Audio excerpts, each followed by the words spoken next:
عليكم ورحمة الله وبركاته. الحمد لله رب العالمين، والصلاة والسلام على أشرف الأنبياء والمرسلين وعلى آله وأصحابه أجمعين. أما بعد، فأعوذ بالله من الشيطان الرجيم. بسم الله الرحمن الرحيم. إن الله وملائكته يصلون على النبي يا أيها الذين آمنوا صلوا عليه وسلموا تسليما. صلى الله على سيدنا محمد وآله وأصحابه وسلم. صلى الله على سيدنا محمد وآله وأصحابه وسلم. صلى الله على سيدنا محمد وآله وأصحابه وسلم. رب اشرح لي صدري ويسر لي أمري واحلل عقدة من لساني يفقه قولي. سبحانك لا علم لنا إلا ما علمتنا إنك أنت العليم الحكيم. সম্মানিত উলামা ইকরাম, পিতৃ সমতুল্য দাড়িপাখা মুরব্বিয়ানে আযম, অত্র এলাকার সর্বস্তরে দিনদার পরহেজগার নামাজি আমার ভাই বন্ধুগণ, রব্বুল আলামিনের দরবারে শুকরিয়া আদায় করছি যে মহান রব্বুল ইজ্জত আজকের এই মোবারকময় দিনে, বরকতময় সময়ে, রহমতপূর্ণ স্থান আল্লাহর ঘরে এসে বসে জুমা পূর্ববর্তী আলোচনায় আমাদেরকে অংশগ্রহণ করার সুযোগ, সুস্থতা ও তৌফিক দিয়েছেন। সে রব্বুল আলামিনের দরবারে শুকরিয়া আদায় করে প্রাণ খুলে মুহাব্বতের সাথে বলি আলহামদুলিল্লাহ। লক্ষ কোটি তার চেয়ে অধিক দুরূদ সালামের হাদিয়া আল্লাহ তাআলা আমাদের সকলের পক্ষ থেকে রাহমাতুল্লিল আলামিন মুহাম্মদ রাসূলুল্লাহ সাল্লাল্লাহু আলাইহি ওয়াসাল্লামের নূরানি কদম মোবারকে পৌঁছিয়ে দিন। সকলে বলি আল্লাহুম্মা আমিন। প্রিয় হাজিরিন, আজকে আমরা আমাদের সংক্ষিপ্ত পরিসরে সুনির্দিষ্ট সময়ের ভিতরে আল ফাসাদ ওয়া খতরুহু ফিল মুজতামা, সমাজ জীবনে বিশৃঙ্খলা এবং তার আকিবা কিংবা পরিণতি, তার শাস্তি, এ ব্যাপারে ইসলামের দিক নির্দেশনা নিয়ে সংক্ষিপ্ত একটি আমরা আলোচনা রাখার চেষ্টা করব ইনশাআল্লাহ। আল্লাহ তাআলা আমাদের এই আলোচনাকে ইখলাসের সাথে করার, বোঝার, আমাদের প্রাত্যহিক জীবনে আমল করার তৌফিক দান করুন। সকলে আবারও বলি আল্লাহুম্মা আমিন। প্রিয় হাজিরিন, আল ফাসাদ, ফাসাদ শব্দের বাংলা শাব্দিক আবিধানিক অর্থ হচ্ছে বিশৃঙ্খলা তৈরি করা, নৈরাজ্য, সমস্যা তৈরি করা। সমস্যা এটি মানুষের ব্যক্তিগত জীবন থেকে শুরু করে পারিবারিক জীবনে, সাংসারিক জীবনে, দাম্পত্য জীবনে, চাকরির জীবনে, অফিসে, আদালতে, ব্যবসা বাণিজ্যে, সমাজে, রাষ্ট্রে, এমনকি বিশ্ব পরিমণ্ডলে, আন্তর্জাতিক প্রেক্ষাপটে, সর্বক্ষেত্রে হতে পারে। এ ফাসাদ একটি সুন্দর সমাজ ব্যবস্থাকে নষ্ট করে দেয়। এ ফাসাদ একটি সুন্দর পরিবার ব্যবস্থাকে, সাংসারিক জীবনকে, দাম্পত্য জীবনকে, মানুষের সুন্দর সামাজিক বন্ধনকে, ভালোবাসার, সম্প্রীতির, সৌহার্দ্যের সুন্দর সম্পর্ককে নষ্ট করে দেয় আল ফাসাদ। কি করা? বিশৃঙ্খলা তৈরি করা। এজন্য আল্লাহ তাআলা কোরআনে কারিমে ইরশাদ করলেন, ওয়াসলিহ ওয়ালা তাত্তাবি' সাবিলাল মুফসিদিন। আমার বান্দারা, তোমরা সব সময় ইসলাহ, সংশোধন, ধ্বংস নয়, এটাকে পুনর্গঠনের দিকে মনোযোগী হবে। ওয়াসলিহ, সংশোধন করে দেবে। ওয়ালা তাত্তাবি' সাবিলাল মুফসিদিন, বিশৃঙ্খলাকারীদের পথ, বিশৃঙ্খলাকারীদের মতকে তোমরা অনুসরণ করবে না। আল্লাহ তাআলা কোরআন কারিমে বললেন, যখন তাদেরকে বলা হলো, মুমিনদেরকে যখন বলা হলো তোমরা দুনিয়ার জমিনে, জীবনে তোমরা ফাসাদ তৈরি করবে না, তারা সাথে সাথেই আল্লাহর এই আদেশকে মেনে নিয়ে তারা বলল আমরা অবশ্যই সংশোধনকারীদের অন্তর্ভুক্ত হয়ে যাব। সুবহানাল্লাহি বিহামদি। আল্লাহ তাআলা সেদিকে ইঙ্গিত দিয়ে বললেন, وَإِذَا قِيلَ لَهُمْ لَا تُفْسِدُوا فِي الْأَرْضِ قَالُوا إِنَّمَا نَحْنُ مُصْلِحُونَ। যখনই তাদেরকে বলা হলো তোমরা ফাসাদ সৃষ্টি করবে না জমিনে, লা তুফসিদু ফিল আরদি, জমিনে বিশৃঙ্খলা তৈরি করবে না, মানুষের সামাজিক বন্ধনকে নষ্ট করে দেবে না, মানুষের ভিতরে নৈরাজ্য অশান্তি তৈরি করে দেবে না। ক্বালু ইন্নামা নাহনু মুসলিহুন, তারা বলে দিল অবশ্যই নিশ্চয়ই আমরা সংশোধনকারীদের অন্তর্ভুক্ত হয়ে যাব। এজন্য আল্লাহ তাআলা অন্য আয়াতে বললেন, ওয়ালা তাবগিল ফাসাদা ফিল আরদ, জমিনে যারা ফাসাদ সৃষ্টি করে তুমি তাদের অনুসরণ করো না, ফাসাদ তৈরি করো না জমিনে, কারণ ইন্নাল্লাহা লা ইউহিব্বুল মুফসিদিন, আল্লাহ তাআলা কোন প্রকার বিশৃঙ্খলা তৈরিকারী, কোন প্রকার নৈরাজ্য সৃষ্টিকারী, কোন প্রকার অশান্তি তৈরিকারী এই মানুষকে, মুফসিদিনকে, বিশৃঙ্খলাকারীদেরকে আল্লাহ তাআলা পছন্দ করেন না। আল্লাহ তাআলা পছন্দ করেন না। তার যত ক্ষমতা, তার যত টাকা, তার যত সম্পদ, তার যত শক্তি যাই হোক না কেন, সে যদি এই পৃথিবীর, এই সমাজের, এই সুন্দরতম সমাজকে নষ্ট করার জন্য সে যদি অংশগ্রহণ করে, ওই ধরনের লোককে পছন্দ করেন না। বলছেন কে? আল্লাহ তাআলা পছন্দ করেন না। প্রিয় হাজিরিন, এজন্য ফাসাদকে দুই ভাগে ভাগ করা হয়, আল ফাসাদুল মানবী ওয়াল ফাসাদুল হিসসি। একটি হচ্ছে মানুষের মোরালিটি, এভাবে বলা যায়, অর্থাৎ একটা জিনিস যদি ধ্বংস করা হয় তাহলে এর প্রভাব এমনভাবে সমাজে পড়ে যায় যেন সমস্ত কিছুকে ধ্বংস করে দেয়।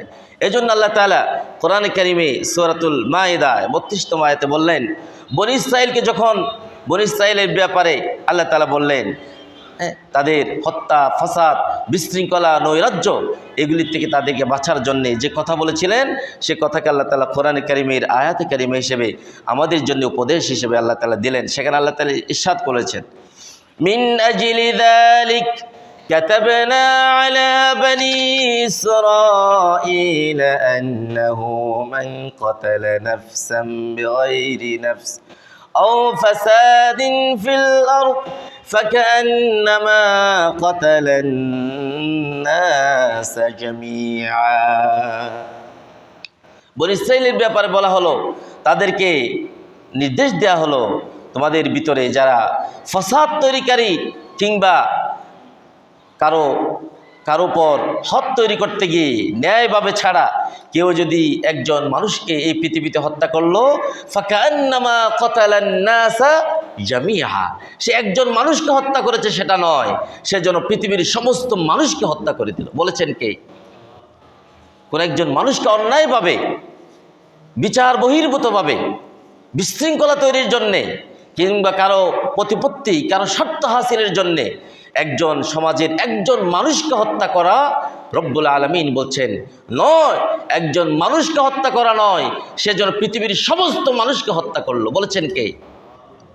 আল্লাহ তাআলা পরে আয়াতে বললেন, পরের অংশে বললেন, ওয়ামান আহইয়াআ ফাকান্নামা আহইয়ান নাস জামিআ, পৃথিবীতে এই নৈরাজ্যকে সংশোধন করতে গিয়ে কেউ যদি একজন মানুষের জীবন রক্ষা করলো, সে যেন পৃথিবীর সমস্ত মানুষের জীবনকে রক্ষা করে দিল। সুবহানাল্লাহ। দেখেন প্রিয় হাজিরিন, সম্মানিত মুসল্লিন কিরাম, কোরআনে কারীম কত জীবন্ত। আজকে আমাদের সমাজে যেদিকে তাকায় সেখানে আমরা বিশৃঙ্খলা, নৈরাজ্য, অশান্তি, কেউ কারো স্বার্থের জন্যে, কেউ দলের জন্যে, কেউ নিজের শক্তিকে আরও প্রগাঢ় করার জন্যে, আরও শক্তিশালী সেই শক্তিমত্তাকে আরও মজবুত করার জন্যে, কেউ কারো দলকে ভারী করার জন্যে, কিংবা কারো অন্যান্য স্বার্থের জন্যে, কিংবা নিজের পদকে রক্ষার জন্যে, অথবা আরও একটু ভালো প্রমোশন পাওয়ার জন্যে চারিদিকে অশান্তির দাবানল যেন পুরো শুধু বাংলাদেশ নয়, পুরো বিশ্ব জুড়ে যেন সেই দাবানল ধাও ধাও করে চলছে। আর সমস্ত অশান্ত পৃথিবীকে শান্ত করার জন্যে আল্লাহর কোরআন আহ্বান করছে, কেউ যদি একজন মানুষকে অন্যায়ভাবে হত্যা করে সে সমস্ত মানুষকে হত্যা করলো, আর কেউ যদি একজন মানুষের জীবন রক্ষা করে সে যেন সমগ্র মানুষ জীবনের সমগ্র পৃথিবীর মানুষের জীবনকে রক্ষা করলো। সুবহানাল্লাহ বিহামদিহি। কোরআনে কারিমের কত জীবন্ত আহ্বান, আল্লাহ তাআলা আমাদের বোঝার তৌফিক দান করে বলি আল্লাহুম্মা আমিন। প্রিয় হাজিরিন, এরপর আল্লাহ তাআলা বললেন আল ফাসাদুল হিসসি, সেখানে মানুষের যে ফাসাদের কারণে মানুষের জন্য আল্লাহ তাআলার যে শাস্তি, সেখানে আল্লাহ তাআলা কি বললেন? ইন্নামা জাযাউল্লাযীনা ইউহারিবুনাল্লাহা ওয়া রাসূলাহু ওয়া ইয়াসআউনা ফিল আরদি ফাসাদা আন ইউকাত্তালু আও ইউসাল্লাবু أو تقطع أيديهم وأرجلهم من خلاف أو ينفوا من الأرض ذلك لهم خزي في الدنيا ولهم في الآخرة عذاب عظيم। যারা এই পৃথিবীতে আল্লাহর সাথে যুদ্ধ ঘোষণা করলো কিংবা রাসূলের সাথে, অথবা ওয়াসআউনা ফিল আরদি ফাসাদা, এই সমাজে বিশৃঙ্খলা তৈরি করবে, আল্লাহ তাআলা বলেন আই ইউকাত্তালু, তাদেরকে হত্যা করো, আও ইউসাল্লাবু, তাদেরকে শুলে চড়িয়ে দাও, আও তুকাত্তা আইদিহিম ওয়া আরজুলুহুম মিন খিলাফিন আও ইউনফাউ মিনাল আরদ, হয়তো তাদেরকে দেশ থেকে নির্বাসিত করে দাও, কিংবা তাদেরকে বিপরীত দিক থেকে তাদের হাত পা কেটে দাও, ইসলামের বিধান। কারণ যালিকা লাহুম খিজিয়ুন ফিদ দুনিয়া, এটি হচ্ছে দুনিয়ার জমিনে অশান্তি তৈরি করার, মানুষের জীবন নিয়ে, মানুষের এই সুন্দর সংসার নিয়ে ছিনিমিনি খেলার, তার জন্য দুনিয়ার জীবনে অপমান, লাঞ্ছনা, শাস্তি। আবার আখিরাতেও ওয়ালাহুম ফিল আখিরাতি আযাবুন শাদীদ, তার জন্যে আখিরাতেও শাস্তি আছে। আজকে যদি পৃথিবীতে কোরআনের আইন চালু থাকতো, কোরআন দিয়ে সংবিধান রচনা করে কোরআনের রাজ কায়েম করা হতো, তাহলে সেখানে বিশৃঙ্খলাকারীদের এই শাস্তি তাদের জন্য প্রয়োগ করা হতো। হয়তো তাদেরকে তাদের অপরাধ অনুযায়ী তাদেরকে এই দেশ থেকে নির্বাসিত করে দেওয়া হবে, কিংবা তাদেরকে হত্যা করা হবে, শুলে চড়ানো হবে, কিংবা তাদেরকে শাস্তি হিসেবে বিপরীত দিক থেকে, অর্থাৎ তাদের ডান হাত বাম পা, কিংবা বাম হাত ডান পা, এভাবে বিপরীত থেকে তাদের কেটে দেওয়া হবে শাস্তি। এভাবে পৃথিবীর জমিনে যদি এই শাস্তি যদি প্রয়োগ করা হয়, একজনের শাস্তি দেখে সমগ্র পৃথিবী শান্তি হয়ে যাবে। সুবহানাল্লাহি ওয়া বিহামদিহি। প্রিয় হাজিরিন, রাসূলুল্লাহ সাল্লাল্লাহু আলাইহি ওয়াসাল্লামের একটা হাদিস শরীফ আছে, বনু খুজাইমা, অত্যন্ত সম্ভ্রান্ত প্রভাবশালী একটি গোত্র। এই বনু খাইজুমার, এখানে মাখজুমাও বলে, তাদের একজন মহিলা চুরি করল।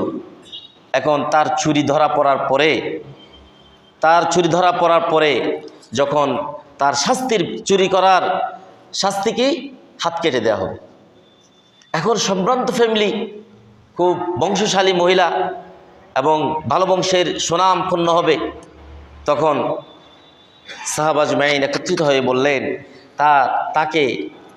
কেউ তাকে যদি রাসূলুল্লাহ সাল্লাল্লাহু আলাইহি ওয়াসাল্লামের কাছে যদি একটু সুপারিশ করা হয়, তাকে যদি একটু রুখসত দেওয়া হয়, তাহলে ভালো হবে। এখন এই প্রস্তাব নিয়ে রাসূলুল্লাহ সাল্লাল্লাহু আলাইহি ওয়াসাল্লামের কাছে যাবে কে? এটা তো এক প্রকার অনৈতিক প্রস্তাব, তাই না? তাহলে এই আবদার করতে যাবে কে?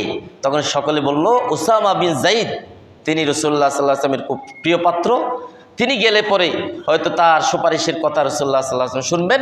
সকলে বলল উসামা তুমি যাও, তাহলে রাসূলুল্লাহ সাল্লাল্লাহু আলাইহি ওয়াসাল্লামকে বলো যাতে ওই মহিলাকে একটু রুখসত দেওয়া হয়, ছাড় দেওয়া হয়, তার উপর যাতে শাস্তি প্রয়োগ করা না হয়।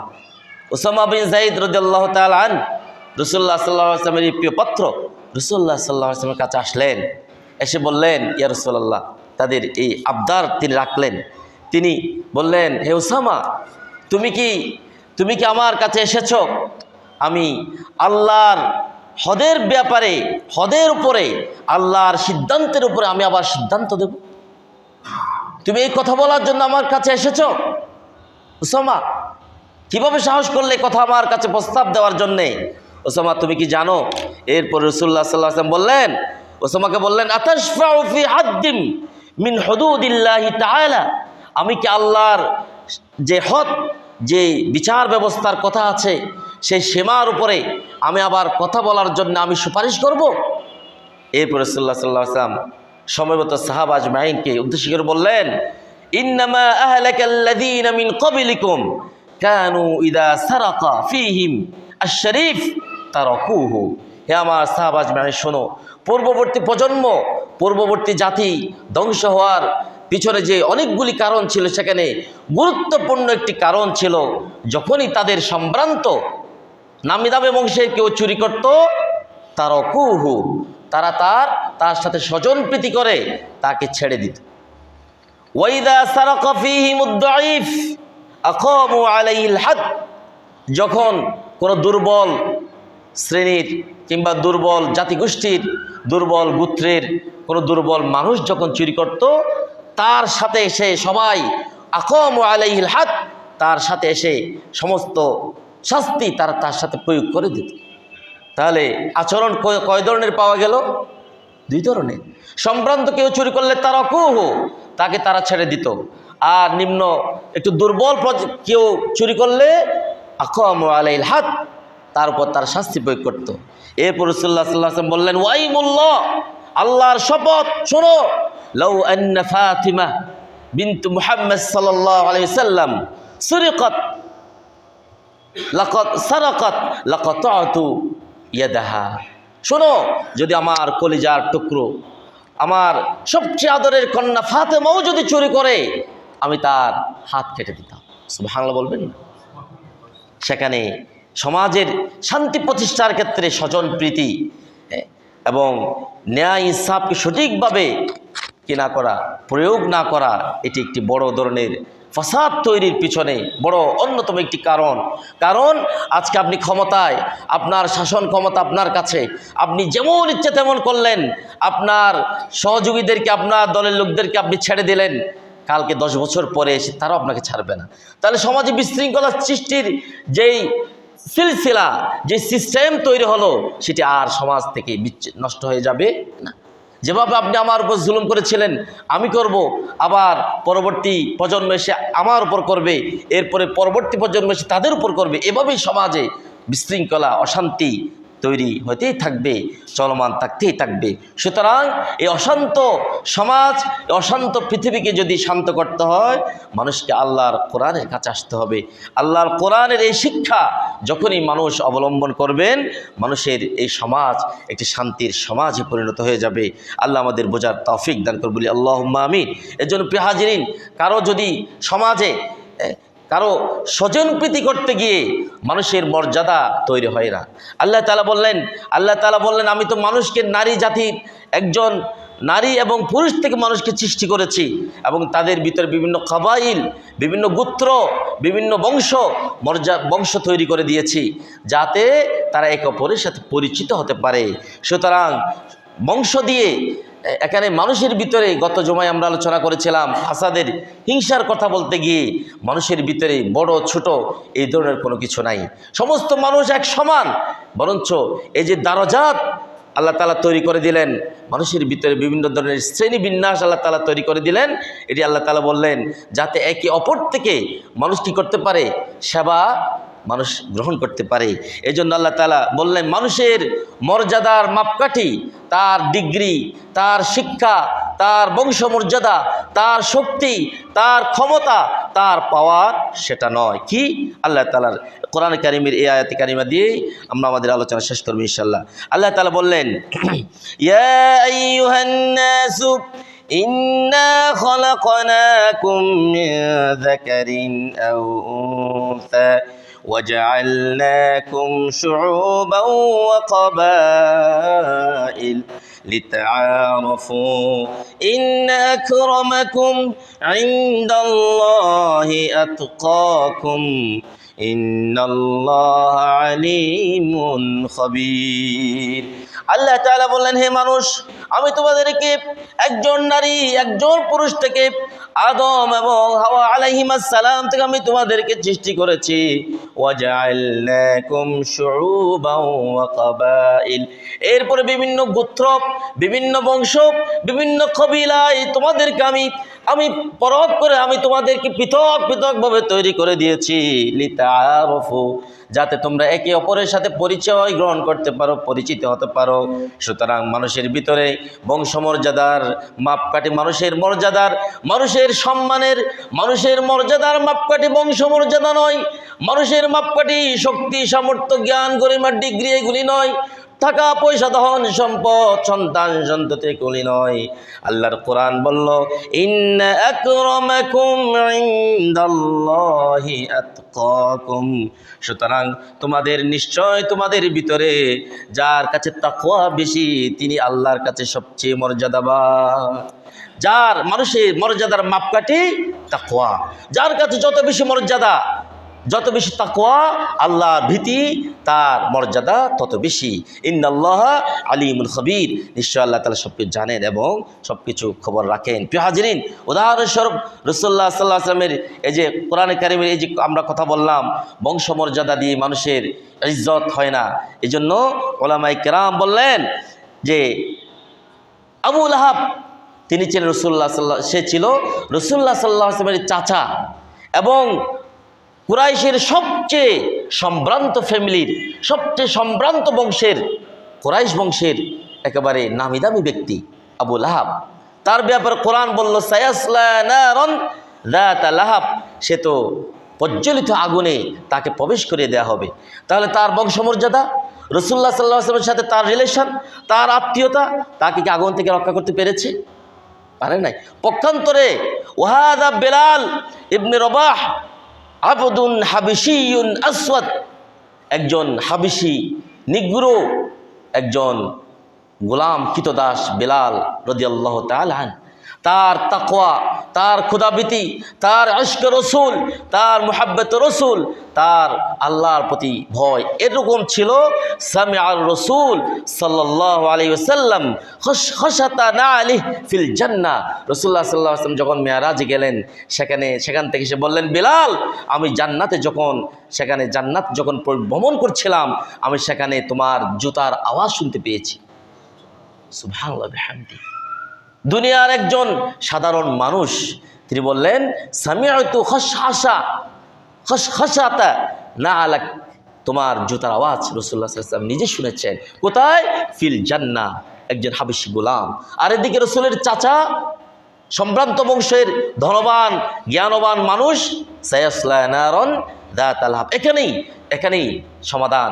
এটি আমাদের কাছে মেসেজ, আমাদের কাছে আহ্বান, এবং এটি আমাদের কাছে নসিহা, উপদেশ, আমাদের কাছে আলোচনার পরিশিষ্টি কিংবা সামারি, উপসংহার। এই আমাদের মানুষের মর্যাদা হয় আল্লাহর তাকওয়া দিয়ে, আল্লাহর ভয় দিয়ে। সুতরাং এই পৃথিবীকে, এই সমাজকে সুন্দর করতে হলে মানুষের ভিতরে তাকওয়ার আগমন করতে হবে। তাকওয়ার যার যতটুকু বেশি, তার মর্যাদা তত বেশি। আল্লাহ তাআলা তার এই তাকওয়া অর্জনের গুণাবলী, হেদায়েত, এই গুণ আল্লাহ তাআলা আমাদের প্রত্যেককে দান করে। সকলে বলি আল্লাহুম্মা আমিন। বেলাল রাদিয়াল্লাহু তাআলা আনহু সহ সাহাবা আজমাইন যে পথে গিয়েছেন, সে পথে গিয়ে আল্লাহ এবং তার রাসূলের রেজামন্দি হাসিল করার সেই মর্যাদা, সেই তৌফিক আল্লাহ তাআলা আমাদের সকলকে দান করুন। সকলে বলি আল্লাহুম্মা আমিন। ওয়া আখিরু দাওয়ানা আলহামদুলিল্লাহি রাব্বিল আলামিন। সুবহানাকাল্লাহুম্মা ওয়া বিহামদিকা আশহাদু আল্লা ইলাহা ইল্লা আনতা আস্তাগফিরুকা ওয়া আতুবু ইলাইক।